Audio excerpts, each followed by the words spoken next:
Hello बच्चों, let's see the question. It states that a horizontally oriented copper rod of length 1 meter is rotated about a vertical axis passing through its middle. What is the number of RPS at which this rod ruptures? So पहले हम question को visualise करेंगे. So visualise करने से पहले की concept क्या है? की कॉन्सेप्ट है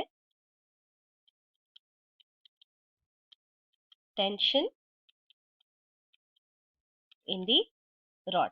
सो टेंशन की वजह से ये कुछ दूरी पे टेंशन हो जाएगा, उस टेंशन की वजह से ये रप्चर हो जाएगा. उस टेंशन कुछ फोर्स एग्जर्ट करेगा, उसके बाद ये रप्चर हो जाएगा.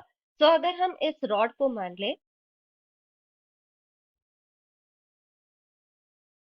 It is rotating about it's middle point कुछ ओमेगा से. हम x डिस्टेंस दूरी पे एक एलिमेंट कंसिडर करेंगे, उसका थिकनेस है dx. सो इस पॉइंट dx पे टेंशन क्या होगा? टेंशन होगा हमारा, मतलब इस डिस्टेंस x पर ये पार्टिकल dx रोटेट कर रहा है, उस पे एक सेंट्रीपिटल फोर्स होना चाहिए, वो देगा हमारा टेंशन. सो टेंशन क्या होगा? dt इज इक्वल टू उस एलिमेंट का मास dm perpendicular distance x omega square. ये m omega square r format में हमने लिखा है. तो dm क्या है? Mass per unit line length times dx. So omega square x dx. So जब हम इंटीग्रेट करेंगे हमें मिल जाएगा टोटल टेंशन, यानी कि टोटल सेंट्रीपिटल फोर्स इस पॉइंट पर एक्ट कर रहा है ताकि इस पार्टिकल ये सर्कुलर मोशन में रिवॉल्व करेगा. सो हमें मिल जाएगा tension m omega square l x squared by 2 plus C, क्योंकि x dx का इंटीग्रेशन हो जाएगा x स्क्वायर डिवाइडेड बाई 2. हम एक पॉइंट सोचना है, इधर हमारा टेंशन टुवर्ड्स द सेंटर है, हम इधर द साइन को इग्नोर कर रहे हैं, पर नेगेटिव साइन होना चाहिए क्योंकि उसका डायरेक्शन है टुवर्ड्स द सेंटर. अभी हम मैग्नीट्यूड लिख रहे हैं.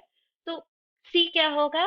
c को फाइंड आउट करने के लिए हमें पता है ये जो एक्सिस ऑफ रोटेशन पास कर रहा है ये थ्रू सेंटर पास कर रहा है. सो x का value at any point t, that is at any point x, हम एंड्स को कंसिडर करेंगे. सो जब हम एंड्स को कंसिडर करेंगे x is equal two plus minus L by two, tension क्या हो जाएगा? जीरो हो जाएगा. सो हम फाइंड आउट कर सकते हैं c का वैल्यू. सो हमारा टेंशन जीरो है, m omega square divided by l x square by 2. x क्या है? l बाई 2 होगा, सो l square divided by 4 plus c. तो हमें मिल जाएगा हमारा c का value which is minus m omega square l divided by 8. इधर एक 2 भी है क्योंकि वो था x स्क्वायर डिवाइडेड बाय 2. सो हमें मिल जाएगा total tension in the rod. So total tension क्या हो जाएगा रॉड पर? m omega square divided by 2l x square plus c का वैल्यू है l बाय 4. सो हमें मिल जाएगा total tension m omega square divided by 2, हम कॉमन लेंगे. सो फर्स्ट टर्म हो जाएगा l divided bye 4 minus x square divided by l. ये हो जाएगा हमारा टेंशन. मैक्सिमम टेंशन किधर पे होगा? मैक्सिमम टेंशन होगा मिड पॉइंट पे. So mid point maximum tension होगा.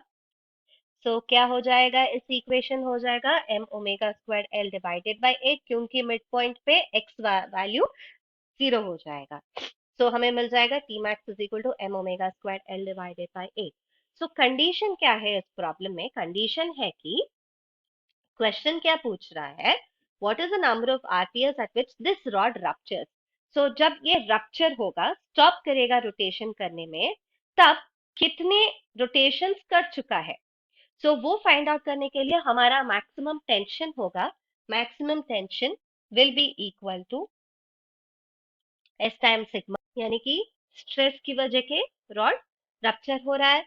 m omega square l divided by 8 is equal to s time sigma. हमें मिल जाएगा ओमेगा का वैल्यू क्या है? 2 divided by l whole under root 2 sigma divided by rho. Mass को हम डेंसिटी टाइम्स वॉल्यूम लिख सकते हैं. s होगा हमारा सरफेस एरिया, वो कैंसिल हो जाएगा, हमें मिल जाएगा omega is equal to 2 divided by l under root 2 sigma by row.